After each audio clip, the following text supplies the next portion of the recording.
Welcome back to my channel, and for those of you that do not know me, my name is Brian Heron. And if you're looking for insight on real estate investing, business, or just investing in general, you've come to the right place. In today's video, we're going to talk about income-based housing. In many areas, it's called HUD housing, DSS. There's many acronyms for income-based housing. Is it a good idea or not? We're going to find out as soon as you hit the like and subscribe button. Before we get into is it a good idea or not, let's debunk some of the myths about income-based housing, social services type programs that are out there that help families get into homes or apartments that they normally cannot get into because of income or lack of income. Some of the things I hear about income-based housing is that they're dirty, that they're not good people, they're gonna just wreck your place and leave it in shambles and just ruin your entire life. They're not worth renting to. As an investor, I want to rent to a certain type of person. I've been investing for several years, and here's what I've learned about that. Everything that was just said is untrue. I've been renting to primarily income-based housing people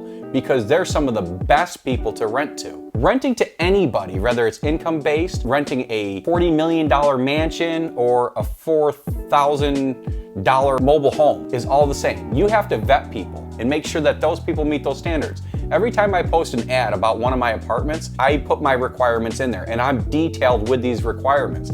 I make sure that we have 3 times the net income of the rent. I include the income-based housing to help with that. Just like any tenant, whether they're income-based, upper end, middle class, or rich, it doesn't matter. You still have to vet everybody the same. So when I put out an ad, I use Facebook Marketplace. It's been a great tool for me. I know some people don't like it, but that's because they're wrong. And I'm right. Just kidding, but not really. In my ad, I'm very descriptive about the property. Then right below that, I have requirements. I need first month's rent and security deposit before they move in. They have to do a criminal and credit background check. And I'm not looking so much on their credit as if they have a 680 plus credit score. I'm looking at what they've done the last couple, 3 years. We're talking about income-based housing. You're talking about people that have had mistakes happen in their life, and we all have, so don't think that you're too good sometimes. But we're talking about people that have had stumbles in life. So I have a lot of people that end up having, things happen. Doctor bills, they've had an injury, major things that happen in their lives. I am not going to penalize somebody for something like that. So the main thing I'm looking for in this credit report is not that they have a 680 credit score, a 780 credit score, an 800 credit. I'm not looking for that. I'm looking, what have they done the last couple of years? Did they had errors? Did they have all these doctor, expenses and that's what killed their credit? Have they been responsible otherwise? I want to make sure that they can easily afford this apartment. So again, we're looking for that 3 times net income, not gross. I do net. And then I look at their credit report to make sure that they don't have huge expensive big car payments or several car payments, huge credit card debt, those types of things. I commonly rent to renters with credit scores under 600. And I've had great success with it. So don't be afraid of that. Look at their history, look at them. And one tip that I've learned, I'm big on relationships. So I'm constantly building this relationship with this prospective tenant. I walk them to their car and then I look in their car. Most people that have a dirty car usually keep a dirty home. It's not a hard fact, but a lot of times that's true. And I've learned that throughout my career as an investor. So just another tip. So to finish out my requirements, I make sure that they have to have a checking account. I like everything paid online. I don't want to be running around to 40, 50, 60, 70 units collecting cash or checks. That becomes a full-time job.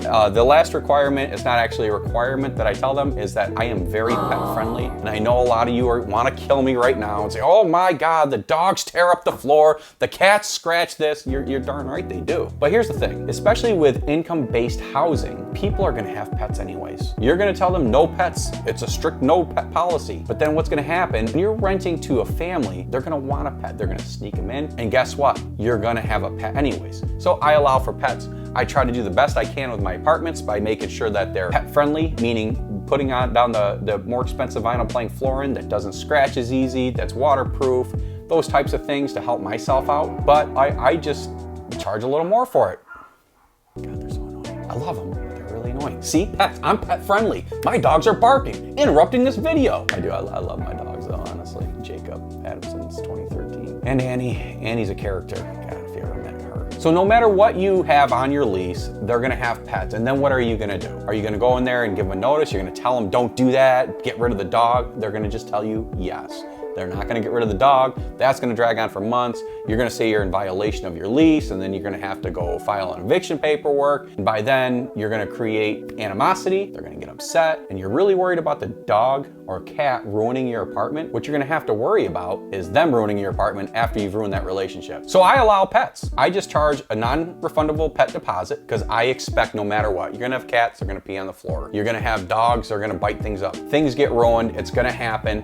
So I get ahead of time a $400 non-refundable pet deposit. That is enough money for me to justify them having a pet, having a happier and better living experience, because that's what I'm in the game of. I'm not just renting this place out to earn income, earn money, to grow my wealth, those types of things. I'm also there assisting families to have better living experiences. Those are things that I wish that I had when I was younger, when we lived in income-based housing. I will say kudos to you, Mom. I know you pushed that off 99.9% of the time, but we still struggled. And so I try to provide a good living experience for my clients, my customers, because that's what they are. So as you can see, if you vet your tenants or your customers properly, you make sure that they meet all your requirements most of the time. Again, nothing's guaranteed. You're gonna have a pretty good experience with this customer. So what are the pros and cons of income-based housing? And do the pros outweigh the cons, or do the cons outweigh the pros? I'm gonna start with the cons. One, your property's under greater scrutiny from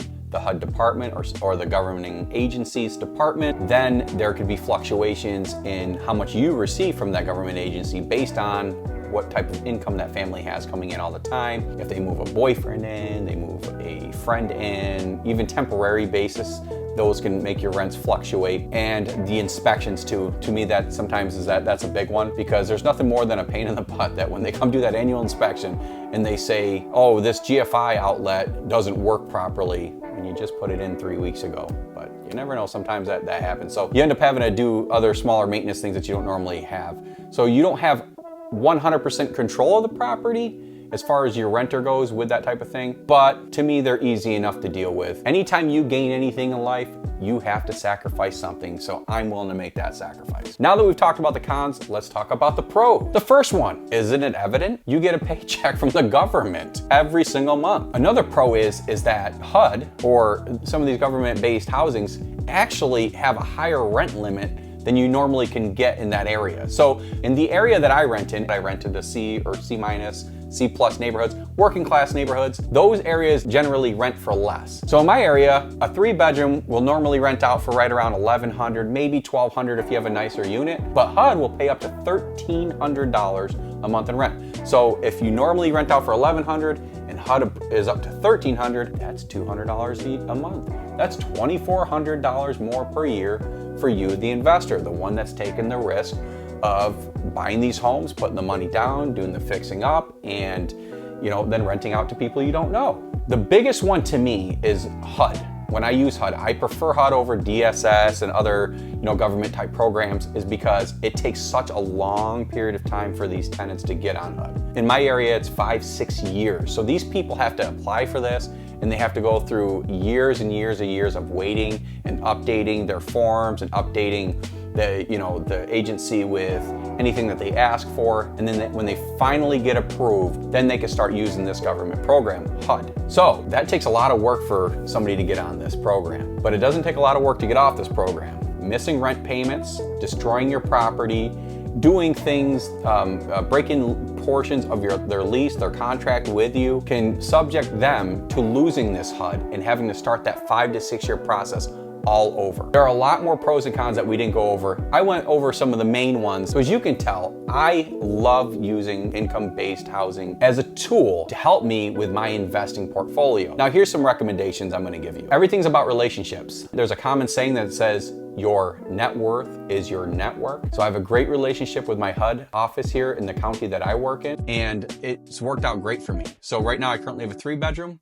I was just emailed 2 days ago, and it looks like I got another prospective tenant to go into my 3-bedroom that's down below that 2-bedroom. So my advice is to build your relationships. If you're considering doing any type of income-based housing, get references from their agents or their representative or whoever's representing them as a whole. So again, building that relationship with that either HUD, DSS, or income-based housing representative is very key to your success in investing in income-based housing. Thanks again for watching this video. Until next time, I'm Brian Heron. Don't forget to like and subscribe, and we'll see you next video.